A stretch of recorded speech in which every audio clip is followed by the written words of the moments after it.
Olá, alunos! Vamos fazer uma revisão do material do primeiro bimestre. O primeiro assunto que vamos estudar é uma comparação do Simple Present com o Present Continuous. O Simple Present é formado a partir do verbo no infinitivo sem to. Lembramos que todo verbo no inglês existe na forma infinitivo. E no infinitivo, o verbo tem to. Por exemplo, to study, to run, to go. Ok, e quando é que usamos o Simple Present? Usamos o Simple Present para expressar um fato, como, por exemplo, na sentença, We study English at school. É um fato que estudamos inglês na escola. O segundo uso para o present tense é para expressar uma ação habitual ou repetitiva. Por exemplo, we go to school by bus every day. É uma ação que façamos todos os dias. Ir para a escola de ônibus. Então, nestes casos, os verbos study e go estão na forma do tempo presente. O verbo study expressa o fato que estudamos inglês na escola e o verbo go expressa uma ação que façamos todos os dias, uma ação habitual ou repetitiva. Já a interrogativa e negativa são um pouco mais complexos. No interrogativa, a forma é o seguinte: do mais o sujeito, mais o verbo sem to, mais o complemento da sentença.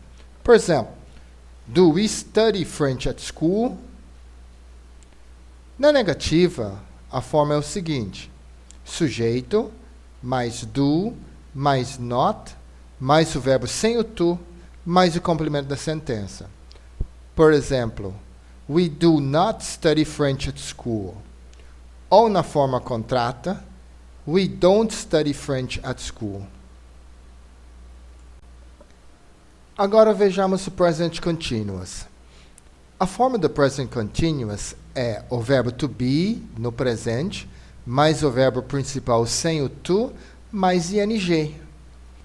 Exemplo, we are studying English now. Estamos estudando inglês agora. É uma ação que está acontecendo agora ou está em progresso no momento. Na afirmativa, o present continuous fica assim. We are going to school by bus now. Na interrogativa, are we going to school by car now? E na negativa, we are not going to school by car now. Recomendamos que faça os exercícios 1, 2 e 3 nas páginas 5 e 6 do seu caderno. E para reforçar sua aprendizagem, recomendamos a atividade 1 na seção Continue Aprendendo. O próximo assunto que nós vamos revisar é a diferença entre and e but. And e but são usadas para ligar orações diferentes. Mas o and é usado para ligar frases ou orações da mesma ideia, do mesmo tipo. Por exemplo, my brother speaks English and Portuguese. Meu irmão fala as duas línguas, inglês e português. Já o but liga frases que demonstram contraste ou oposição de ideias.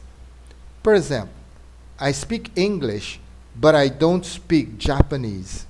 Eu falo inglês, mas eu não falo japonês. São duas ideias contrárias.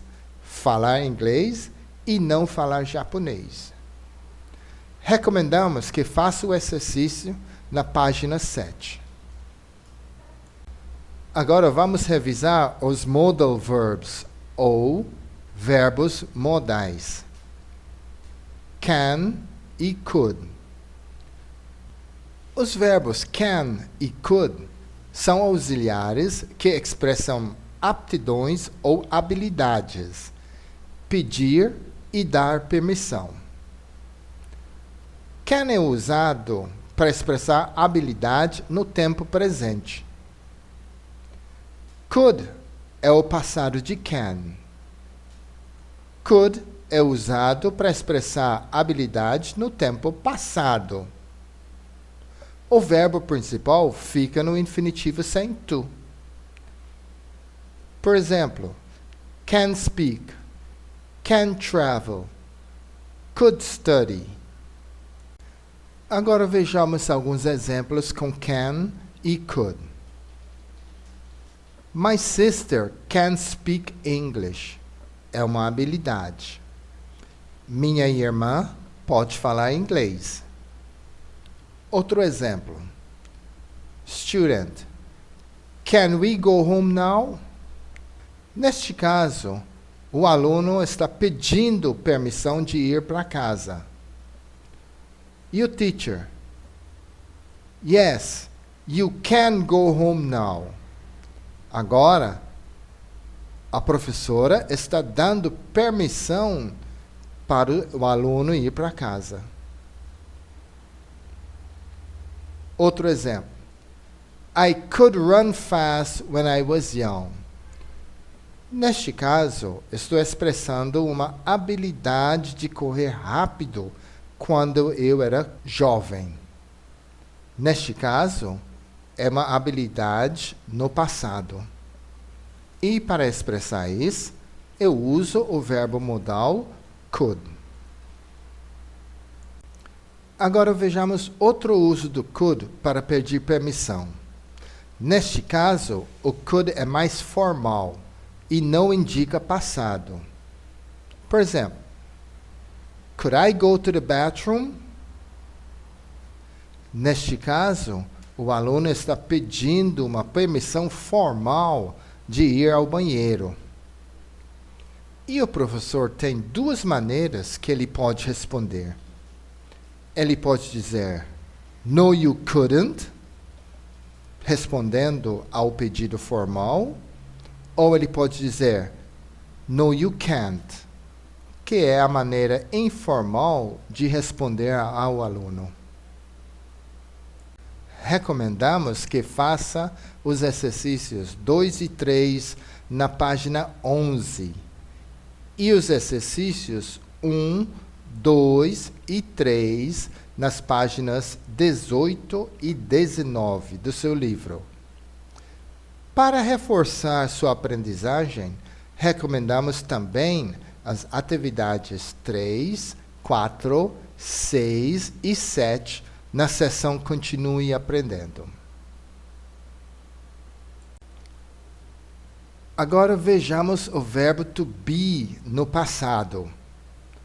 A forma afirmativa é o seguinte: o sujeito mais was, were.